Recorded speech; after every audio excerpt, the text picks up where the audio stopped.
आज माजी के मुकाबले में महंगाई डबल है। इक़्तिदार में आकर सब ज्यादतियां खत्म करेंगे। आसिफ सरदारी की तलागंग में जलसे से गुफ्तगू। उन्होंने कहा कि उनका हुकूमत चलाने का अंदाज ही गलत था। पाकिस्तान में आपको कमाने का मौका देंगे। हमारी हुकूमत में इतनी गुर्बत नहीं थी।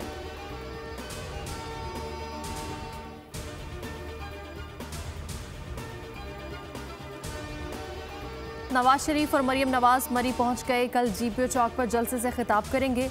मरियम औरंगजेब ने ट्वीट में लिखा है कि लीगी क़यादत NA 51 में बड़े जलसे से खिताब करेंगी।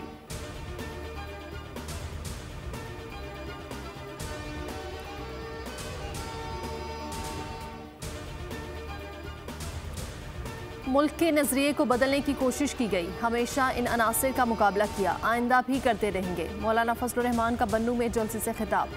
कहा साबिक हुक्मरान अपना एहतसाब खुद करें। मुल्क में शरीयत होगी तो मईशत बेहतर होगी, बदअमनी का खात्मा होगा।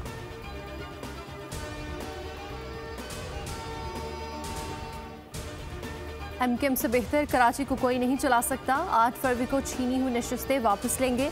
जाली मैंडेट पर मुसल्लत लोगों को किसी सूरत नहीं छोड़ेंगे। खालिद मकबूल सदीकी कहते हैं जब जब हम रहे तब तब कराची संवारा। कराची की गली कूचों का इख्तियार भी आवाम को वापस दिलवाएंगे। मुस्तफ़ा कमाल बोले इलेक्शन जीतने के बाद बल्दियाती निज़ाम का खात्मा करेंगे, मेयरशिप को ख़त्म करेंगे। ये जाली मैंडेट लेकर मुसल्लत हैं। कल साबित हो गया मुत्तहिदा से बेहतर इस शहर को कोई डिलीवर नहीं कर सका।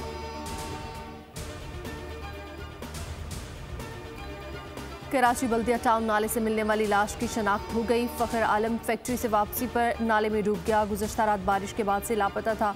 बल्दिया टाउन का रिहायशी 5 बेटियों का बाप था।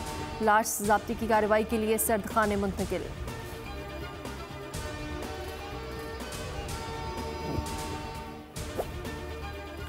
और बुनीर में ट्रैफिक हादसा, ट्रक और पुलिस बस में तसादुम, 28 अफराद जख्मी।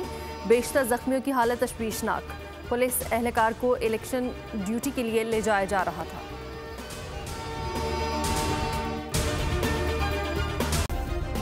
सब्सक्राइब करें और बेल दबाएं ताकि कोई खबर रह न जाए।